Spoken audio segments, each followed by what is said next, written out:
Hello and welcome to a new video.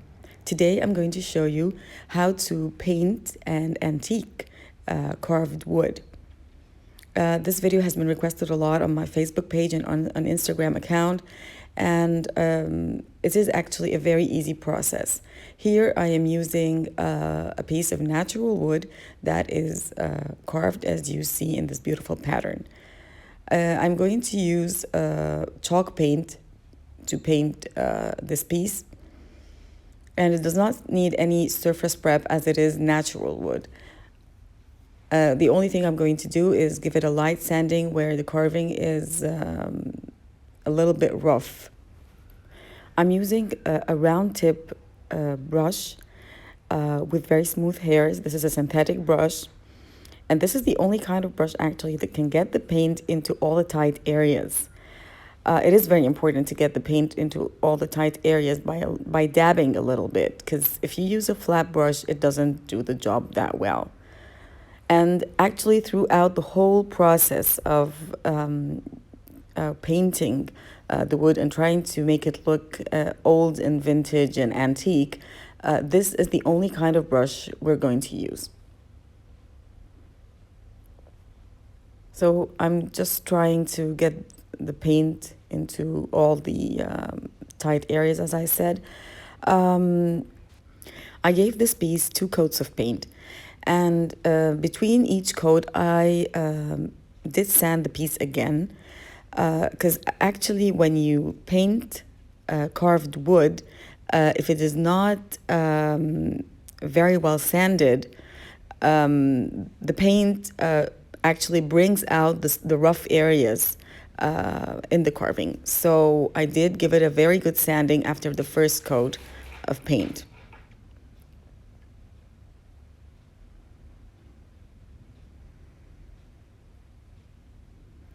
If you don't have chalk paint at home, you can always use acrylic, but you have to prep with gesso first, or make your own chalk paint at home by using plaster of Paris that is dissolved in some water, and then you add your latex paint or your acrylic paint.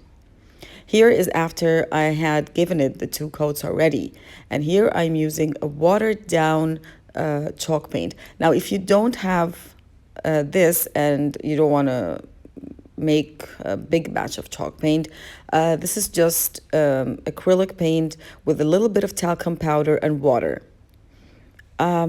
Because we do need the powdered look. It's as if there has been some dust inside these carvings. So here I have to add. This is why the paint is watered down, so it would go easily into all the tight spaces. And here, this is what I'm trying to do here, is get them into the tight spaces and then wipe off the color from the high areas, so it would only go into the carved small spaces.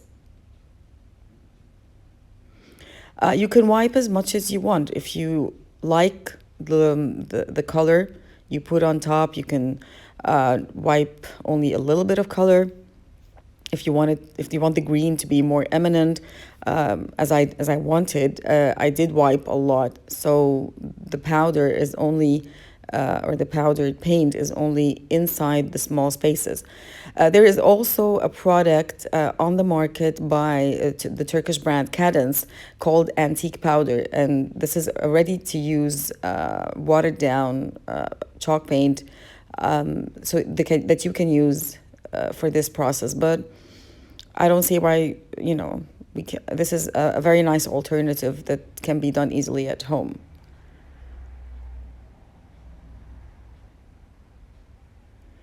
Now, after wiping down the color, I have here antique wax, gold and brass or bronze. These are my 2 favorite colors. And you take just a very small amount on the tip of your finger. That is why they call it finger wax. And you start applying it on all the high areas to highlight the difference between the carved areas and the high areas.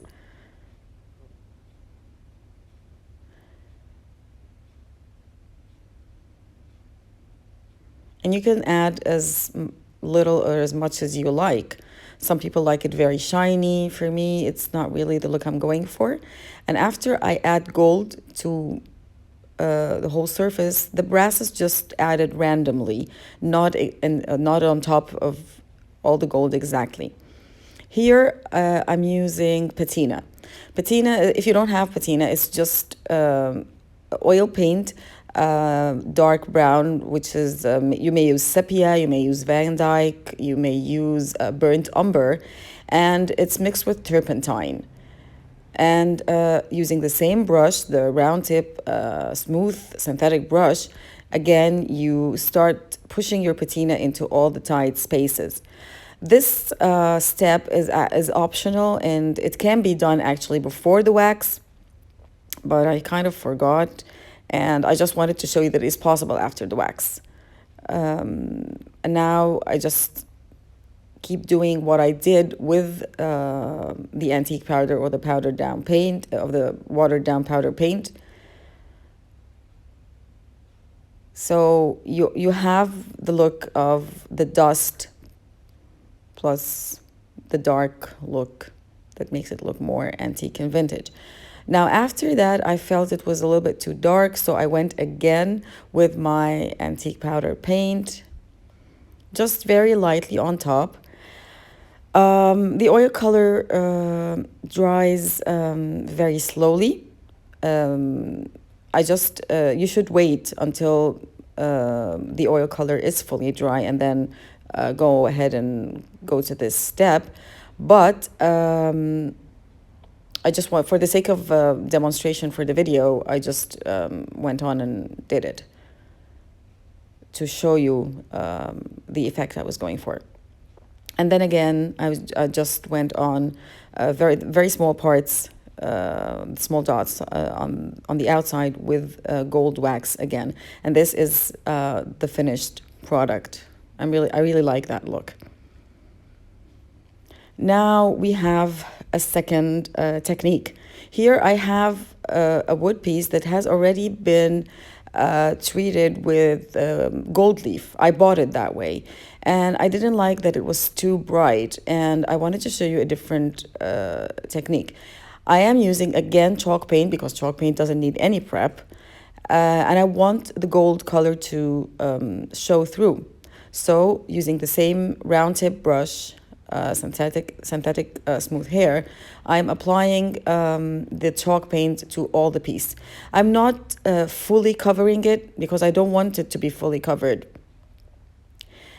After it's dry, I only give it one coat. After it's dry, again, I'm going to use the same antique powder paint, or as I said, watered down chalk paint. I wanted to sort of give it again the dusty, chalky look, because this is my style, of course. You can use a different color. It doesn't have to be the off-white or the ivory or the creme color. It can be any color you want. If you're using, you can use actually a light color over the gold and then use a dark color over that. So the choice of colors is absolutely yours. I just chose the colors that resonate with me.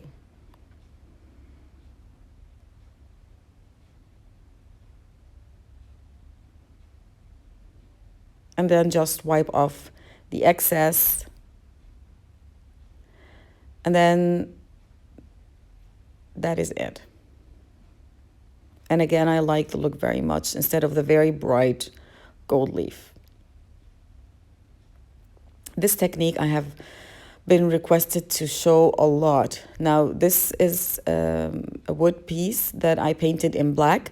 I actually didn't have black acrylic paint or black gesso, so I did just spray painted.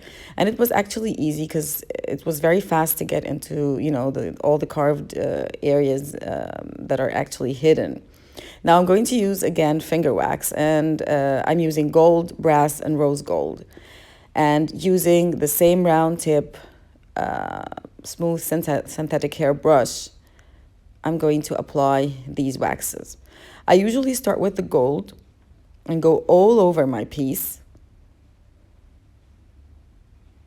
I know it's going to look too bright, but don't worry, we are going to tone it down a little bit later on.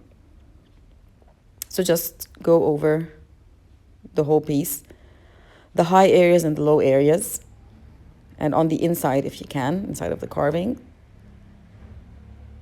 You can wipe a little with wet wipes, but wax really is not removed that way. The only way to remove this wax is by adding transparent wax, clear wax.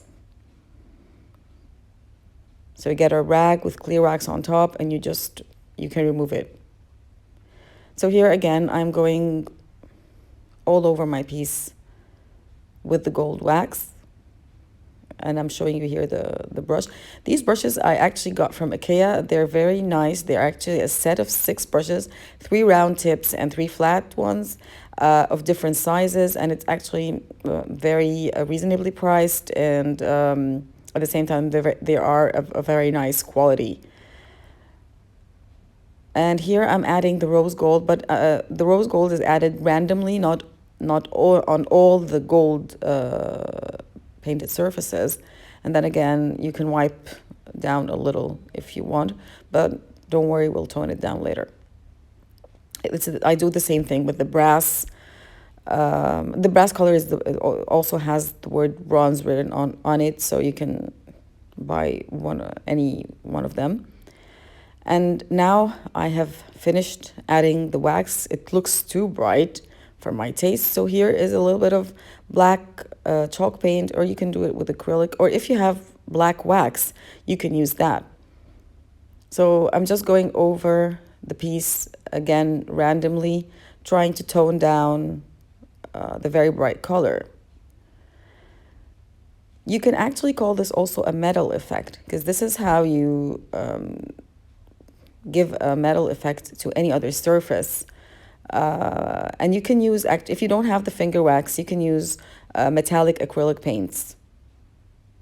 But the wax actually sort of like blends better. Now here again, I use my favorite color with the same technique. And I just want to add this dusty look. I think it ages the piece nicely and tones it down a little bit, because I really don't like bright gold that much. And if I use gold color or gold wax, I usually use the bronze or brass with it.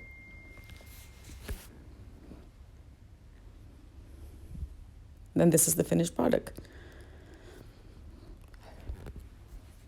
We have one last very simple technique. Again, I have a piece that is carved and covered in gold wax that I bought this way, and I'm going to add patina.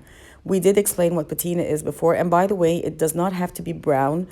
Sometimes it's a little bit reddish, or you can do that with any oil color. Take your oil color, add turpentine to it, and it's a little bit liquidy that way, and you can add in all the carved, small carved areas. Again, I'm using the same brush and going into all the nooks and crannies. And because the patina dries very slow, I can go over my whole surface and then start to wipe down after I'm finished with painting the whole surface. But I think the brown color goes really well with the gold. I'm going around the whole surface, and now with wet wipes, I start to wipe down the patina. Now again, you can wipe as much or as little as you like. It's all up to you and the look you're going for.